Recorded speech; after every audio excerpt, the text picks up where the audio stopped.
Olha, quando a gente pensa em gravidez saudável, uma das primeiras coisas que vem à mente é o ácido fólico, né? É tipo o herói da história. Mas e se essa história tiver um outro lado? Um que a gente não costuma ouvir. É exatamente isso que vamos explorar hoje. Uma pesquisa que joga uma luz bem diferente sobre essa vitamina tão famosa. Pois é, por décadas e décadas a mensagem foi essa, super clara. Ácido fólico é fundamental para a saúde do bebê. Não é só mais um suplemento, sabe? É a base, o pilar de qualquer vitamina pré-natal. E olha, tem um motivo muito, mas muito bom para isso. Então, vamos colocar as cartas na mesa.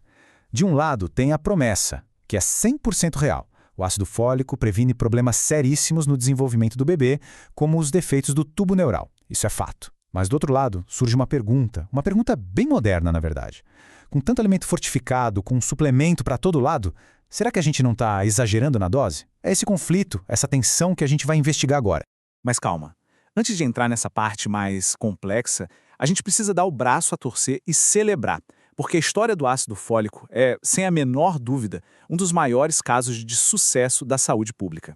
Para entender o porquê, a gente precisa falar do folato, que é a vitamina B9. Ele não é só bom, ele é fundamental. Pensa assim, o folato é tipo um dos tijolinhos essenciais da vida. Ele ajuda a criar e a consertar nosso DNA. E logo no comecinho da gravidez, o papel dele é heróico. É ele que garante que o tubo neural, que é a estrutura que vai virar o cérebro e a medula espinhal do bebê, se feche direitinho. É um momento super, super crítico.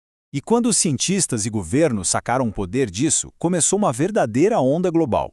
Países no mundo todo começaram a obrigar que alimentos básicos, tipo farinha, pão, cereais, fossem enriquecidos com ácido fólico. Isso lá no finalzinho dos anos 90. Foi como criar uma rede de segurança nutricional gigante.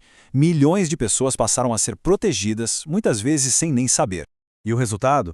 Nossa, foi espetacular. Para se ter uma ideia, um estudo super importante mostrou uma proteção de 72%.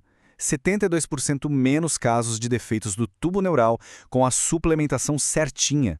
Isso significa milhares de crianças salvas de problemas de saúde muito graves. Um sucesso, assim, indiscutível.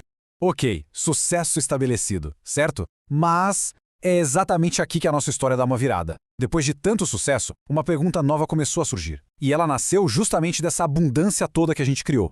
E o ponto central é este. O nosso ambiente nutricional hoje é outro. Pensa bem, a gente come os alimentos fortificados e, muitas vezes, ainda toma um suplemento por cima. Então a pergunta que não quer calar é, essa dose dupla está criando um cenário de excesso de ácido fólico? E mais importante ainda, se estiver, quais são as consequências disso? Bom, para tentar responder essa pergunta de forma científica, os pesquisadores montaram um experimento bem controlado. A ideia era isolar, ver exatamente o que o excesso de ácido fólico fazia no cérebro em desenvolvimento. E o estudo foi bem direto ao ponto. Eles pegaram ratinhas grávidas e dividiram em 2 grupos. O primeiro grupo, o de controle, recebeu uma dieta normal com a quantidade certinha de ácido fólico. Já o segundo grupo, esse recebeu uma dose 5 vezes maior, justamente para simular essa situação de excesso. E o foco da análise foi todo no cérebro dos filhotinhos, para ver se tinha alguma diferença ali no nível molecular. E o que eles acharam foi bem surpreendente. Aquele ácido fólico extra não foi simplesmente eliminado pelo corpo. Parece que ele, na verdade, alterou ativamente a planta baixa genética do cérebro que estava se formando. E aqui vem o primeiro número que chama a atenção, 646. Esse foi o número de genes que tiveram sua expressão alterada no cérebro dos filhotes. E o que é expressão gênica?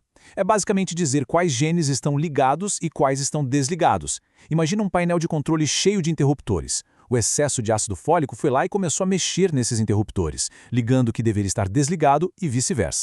Tá, mas que genes eram esses? E é aqui que a coisa fica um pouco mais séria. Muitos dos genes que foram desligados, que tiveram a atividade diminuída, eram justamente os responsáveis por 2 coisas cruciais: construir proteínas e produzir energia. A analogia aqui é perfeita. É como se você diminuísse a força das usinas de energia e fechasse as fábricas de tijolos de um cérebro bem na hora que ele mais precisa construir tudo.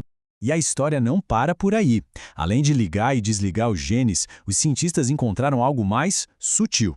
Eles acharam 910 regiões no DNA onde os interruptores químicos foram alterados.